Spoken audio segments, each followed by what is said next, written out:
I found out my mother was dead from a stranger's comment on Facebook.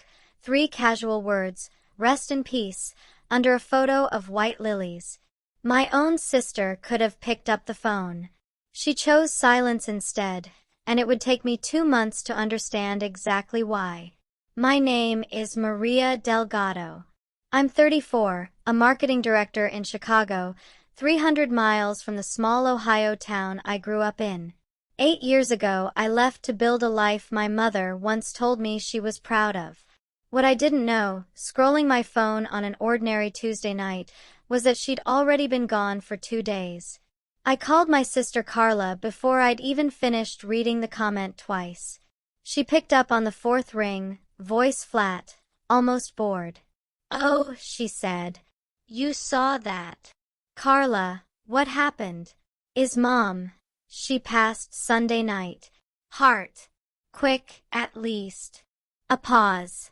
"We didn't want to bother you at work. You've got a lot going on up there." Bother me. My mother had died and my sister had decided, on my behalf, that I didn't need to know. "The funeral's Saturday," she added, like she was reading off a grocery list. "You can still make it if you want." If I want. I stood in my kitchen, phone pressed so hard to my ear it left a mark, and something cracked open that had nothing to do with grief yet. It was the sudden, sick certainty that this wasn't an oversight. It was a decision, made carefully, by someone who'd had 2 full days to make it. I opened our family group chat, the one we'd shared for 6 years. It hadn't sent me a single notification in 2 days. I scrolled up. There it was, in gray text, "Maria Delgado removed from group." I hadn't just been left out of the news. I'd been erased from it on purpose. The drive to Ohio felt endless.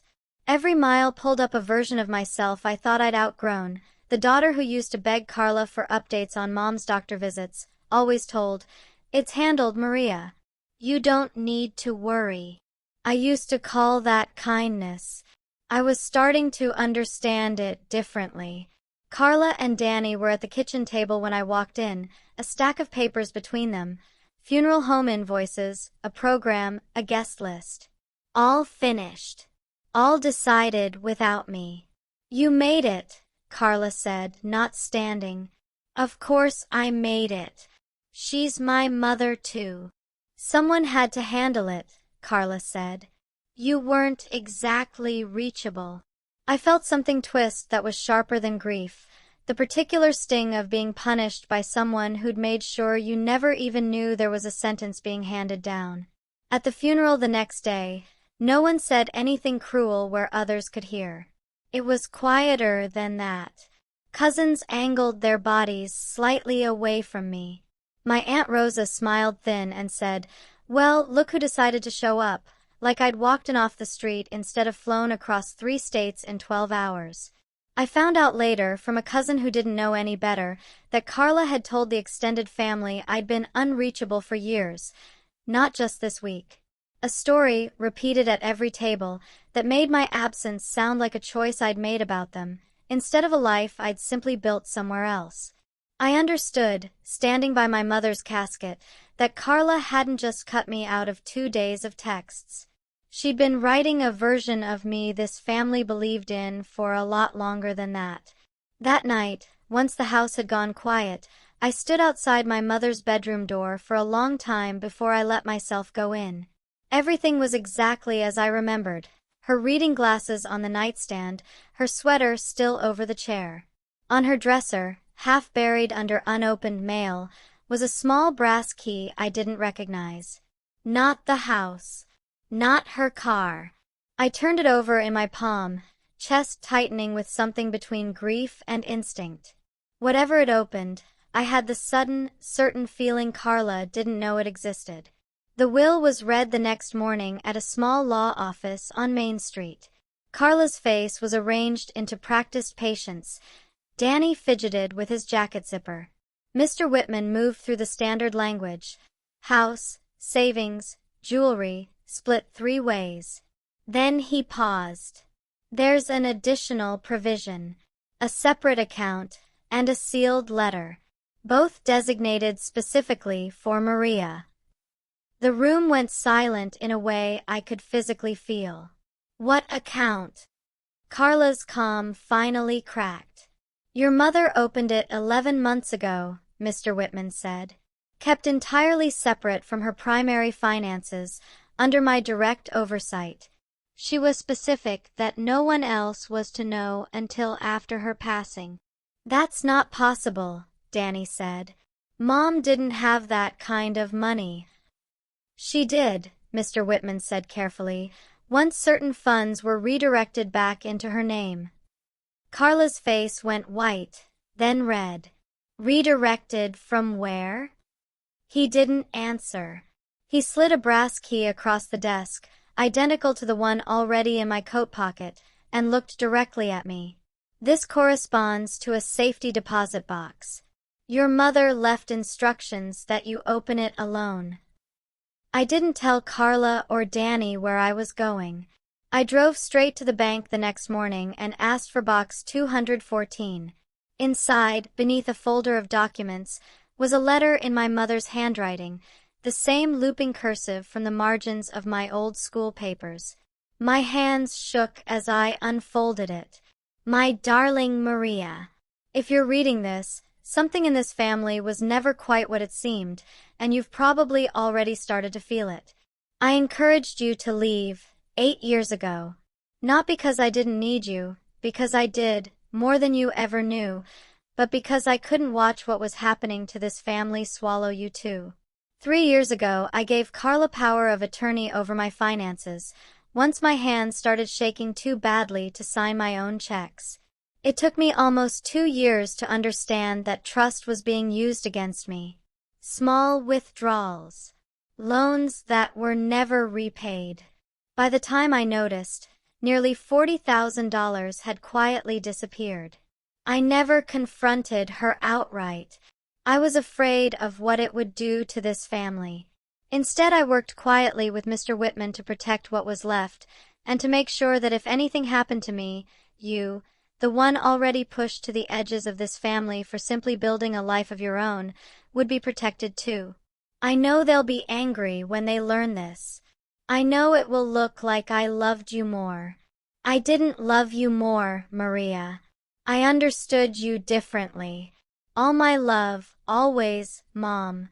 I sat in that cold little room a long time, grief and fury tangled so tightly I couldn't separate them. My mother hadn't just left me money.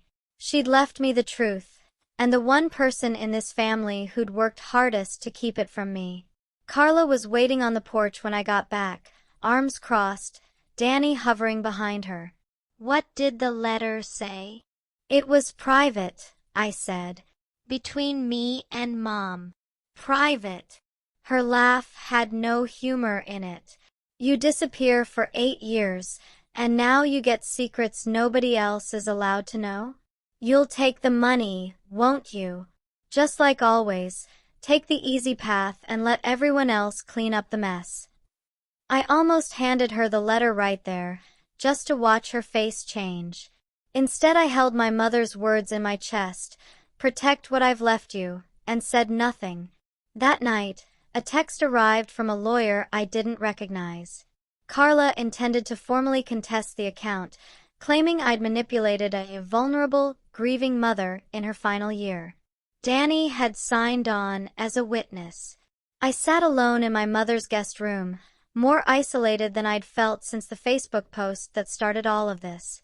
My own siblings were about to drag our mother's memory, and my name, through a legal fight in front of the entire town. I thought about walking away, letting them have it, just to make the ugliness stop. Then I thought about my mother's shaking hands, signing away money she didn't even know was gone, too afraid to say a word to protect the peace. I wasn't going to inherit her silence along with everything else.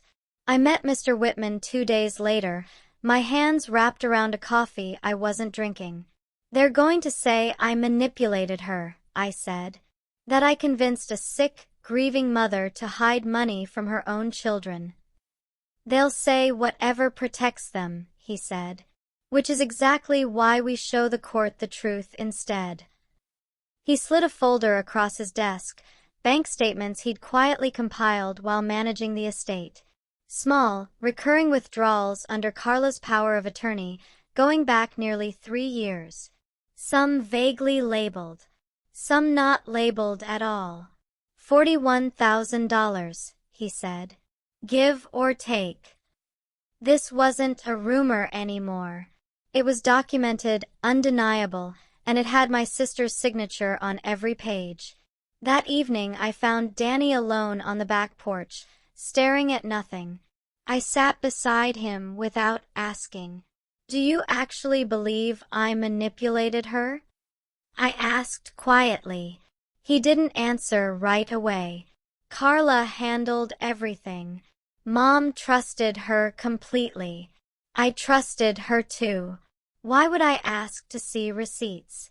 She's my sister. She's my sister too, Danny. He finally looked at me. Really looked, for the first time since I'd arrived. Show me what you have, he said. All of it. I hesitated only a second before pulling out my phone. Whatever happened next, Carla wasn't going to be the only one deciding what this family believed anymore. Danny went quiet, scrolling through the statements, thumbs slowing over dates that lined up too well with visits from Carla's husband, Ray, a man who'd always made Mom uneasy in a way she never fully explained. This one, Danny said, tapping the screen. 6,000. March. Carla told me that was for Mom's hearing aids. Mom never got hearing aids, I said. She told me at Thanksgiving she couldn't afford them yet. His face went pale. We spent the next 2 nights reconstructing a timeline neither of us wanted to see clearly. Ray's construction business had folded 18 months earlier. Carla had mentioned it once, briefly, before changing the subject. The withdrawals accelerated right after. She was covering for him, Danny said, mostly to himself. Drowning, and instead of asking any of us for help, she just took it. From Mom. While telling us it was for Mom. I didn't feel triumphant hearing it. I felt sick, for Mom, who'd trusted her daughter with everything and slowly watched it vanish without understanding why. For Danny, watching his picture of this family quietly rearrange itself. Even in some complicated corner of myself, for Carla, apparently carrying something alone for years instead of asking any of us.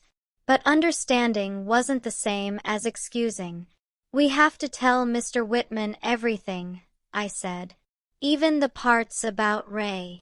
Danny nodded slowly, still staring at the screen like it might change if he looked long enough.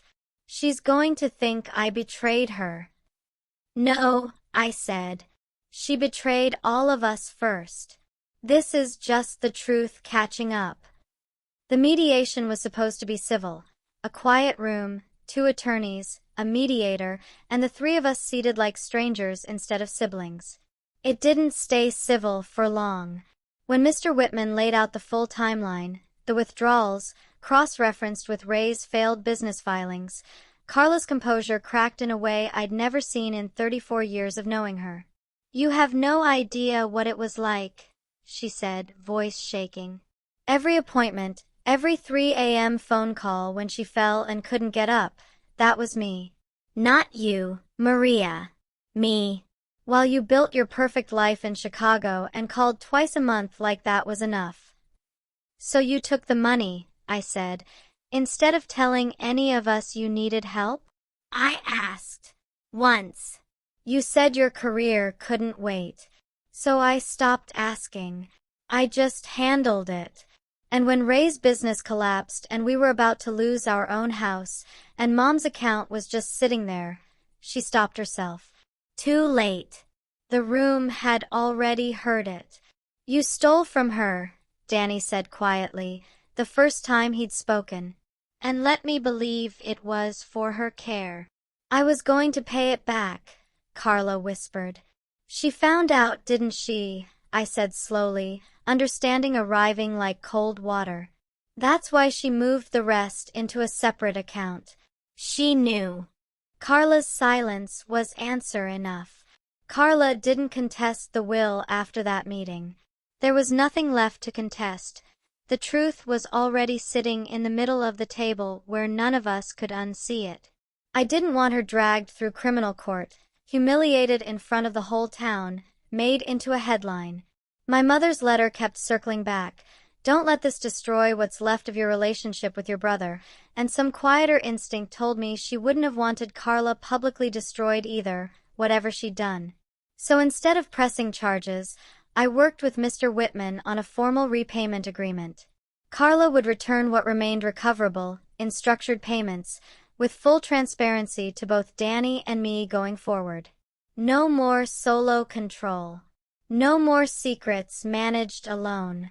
Ray didn't take it well. He and Carla separated 3 months later, not only because of the money, Danny told me, but because for the first time, Carla stopped covering for him too. The account my mother left me sat untouched for a while. I couldn't decide what to do with something that had cost this much to receive. Then, going through her old recipe box, I found a folded note tucked between index cards. Not part of the will, just Mom, on an ordinary afternoon, writing, "Maria always wanted to help people start over. Maybe one day she will." I sat at her kitchen table and cried for the first time since the funeral, not from grief this time, but from something closer to direction. 6 months later, I stood in a small rented office in Millbrook, watching a contractor hang a hand-painted sign above the door, the Elena Delgado Fresh Start Fund. A modest non-profit, built with what remained of my mother's account, offering emergency grants to women quietly caring for aging parents alone, the exact kind of help Carla never asked for, and the exact kind my mother spent her last year making sure someone, somewhere, could finally get. Danny helped me paint the walls that weekend. We don't talk about the mediation room much anymore. Some wounds you don't discuss. You just slowly build something different on top of them, brick by brick, dinner by dinner, until trust becomes a habit again instead of a hope. Carla and I are still careful with each other. She sends a payment every month, on time, with a short text. Sent. Talk soon. We're not close, not yet. But she came to the fund's opening and stood quietly in the back, and when I caught her eye, she didn't look away. Maybe that's enough for now. My mother spent the last year of her life protecting a truth she was terrified to say out loud, because she loved all 3 of her children too much to watch us tear each other apart over it. In the end, the truth came out anyway. Messier, harder, more painful than silence ever would have been. But it was also the only thing that let us actually start healing, instead of just pretending to. I don't perform the practiced smile at family gatherings anymore, the one I wore for years to avoid making anyone uncomfortable with the truth. I don't need to. Carla and I speak more now, carefully, imperfectly, but honestly, which is more than we managed in the 6 years before Mom died. If my mother taught me anything, it's this: silence protects no one for long. Love isn't proven by what we hide to keep the peace. It's proven by what we're brave enough to finally say, even when it costs us the comfortable version of a family we'd convinced ourselves was fine. If you found out your own sibling had been quietly deciding what you were and weren't allowed to know about your own mother, would you have forgiven them, or walked away for good?